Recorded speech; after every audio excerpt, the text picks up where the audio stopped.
সম্মানীয় দর্শক বন্ধুগণ, পশ্চিমবঙ্গ সরকারের তরফ থেকে শস্য বীমা প্রকল্পে কৃষকদের আর্থিক সাহায্য দানের প্রক্রিয়া শুরু করা হয়েছে। শস্য বীমা প্রকল্পে কোন কোন জেলার কৃষকদের আর্থিক সাহায্য দেওয়া হচ্ছে এবং পরবর্তীকালে অন্য কোন কোন জেলায় আরও টাকা দেওয়া হবে, সেই সম্পর্কিত বিস্তারিত আপডেট আপনাদের আমি এই ভিডিওতে দেব। এর আগে অনুরোধ, চ্যানেলে নতুন হয়ে থাকলে ছোট্ট চ্যানেলটি সাবস্ক্রাইব করে নোটিফিকেশান অল করে রাখতে ভুলবেন না এবং যেসব ব্যক্তি ইতিমধ্যেই সাবস্ক্রাইব করে রেখেছেন তাদের জানাই অসংখ্য ধন্যবাদ।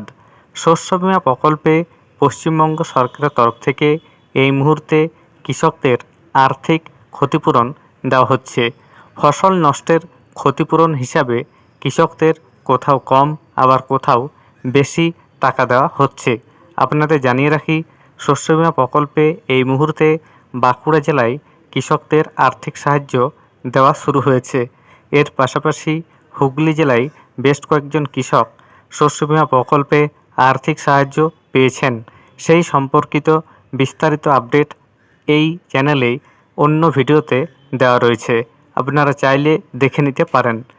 এরপর আপনাদের আমি জানিয়ে দিতে চাই, শস্য বীমা প্রকল্পে এই মুহূর্তে যে টাকাটি দেওয়া হচ্ছে সেটি কোন সিজনের টাকা।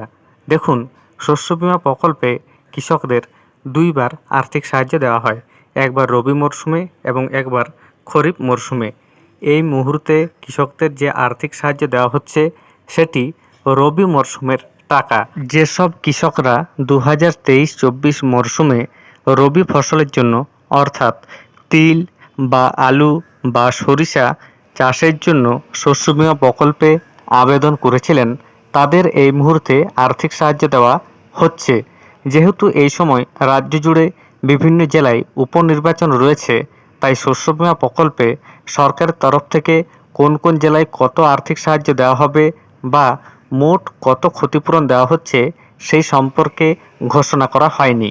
তবে সরকারের তরফ থেকে সরাসরি কৃষকদের অ্যাকাউন্টে আর্থিক সাহায্য পাঠানো হচ্ছে। আপনাদের জানিয়ে রাখি, 2024 সালে খরিফ মরশুমে ধান নষ্টের জন্য যে সকল কৃষকরা আর্থিক সাহায্য পাবার আশায় দিন গুনছেন, তাদের আর্থিক সাহায্য দেওয়ার প্রক্রিয়া এখনও শুরু হয়নি। আপনাদের জানিয়ে রাখি, অতিবৃষ্টি এবং ডিভিসির ছাড়া জলে পশ্চিমবঙ্গের বেশ কয়েকটি জেলায় ফসল নষ্ট হয়েছিল। পরবর্তীকালে দানা ঘূর্ণিঝড়ের কারণেও বিভিন্ন জেলায় ধান নষ্ট হয়েছে। সরকারের তরফ থেকে শস্য বীমা প্রকল্পে আবেদনের যে সময়সীমা খরিফ মরশুমে ছিল সেটি বাড়িয়ে নভেম্বর মাসের শেষ দিন পর্যন্ত করা হয়েছে। এই আবেদন প্রক্রিয়া শেষ হয়ে যাওয়ার পর কৃষকদের তালিকা তৈরি করা হবে এবং তারপর ক্ষতিপূরণ দিয়ে দেওয়া হবে। আপনাদের জানিয়ে রাখি, যারা অনেক আগে আবেদন করেছেন তাদের স্ট্যাটাস ইতিমধ্যে শো করছে, তবে পরবর্তীকালে যারা শেষ দিকে আবেদন করেছেন বা এখন সদ্য কয়েকদিনের মধ্যে আবেদন করেছেন, তাদের স্ট্যাটাস এখনও পর্যন্ত বাংলা শস্য বীমার পোর্টালে দেখা যাচ্ছে না। এবার আপনাদের জানিয়ে রাখি কারা ক্ষতিপূরণ পাবেন। দেখুন, এখনও পর্যন্ত বিভিন্ন সংবাদপত্র অনুযায়ী পাওয়া খবর অনুযায়ী পশ্চিমবঙ্গের প্রায় 19টি জেলায় ধান নষ্ট হয়েছে, তাই 19 জেলার কৃষকেই ক্ষতিপূরণ পাবেন। তবে যেসব অঞ্চলে বেশি ক্ষতি হয়েছে তারা বেশি ক্ষতিপূরণ পাবেন। এবার আপনাদের জানিয়ে রাখি, এই মুহূর্তে যে আর্থিক সাহায্য দেওয়া হচ্ছে অর্থাৎ ফসল নষ্টের ক্ষতিপূরণ দেওয়া হচ্ছে সেটি কত শতাংশ দেওয়া হচ্ছে। দেখুন, আপনাদের যে স্ট্যাটাস, সেই স্ট্যাটাসে আপনারা দেখতে পাবেন আপনার জমির পরিমাণ অনুযায়ী আপনার সাম ইনস্যুরেড কত রয়েছে। সাম ইনস্যুরেডের উপর নির্ভর করে কৃষকদের শস্য বীমা প্রকল্পে আর্থিক সাহায্য দেওয়া হয়। এখনও পর্যন্ত পাওয়া তথ্য অনুযায়ী হুগলি জেলার কৃষকদের সাম ইনস্যুরেডের প্রায় 25% ক্ষতিপূরণ হিসাবে দেওয়া হচ্ছে এবং বাঁকুড়া জেলার কৃষকদের 57% দেওয়া হচ্ছে।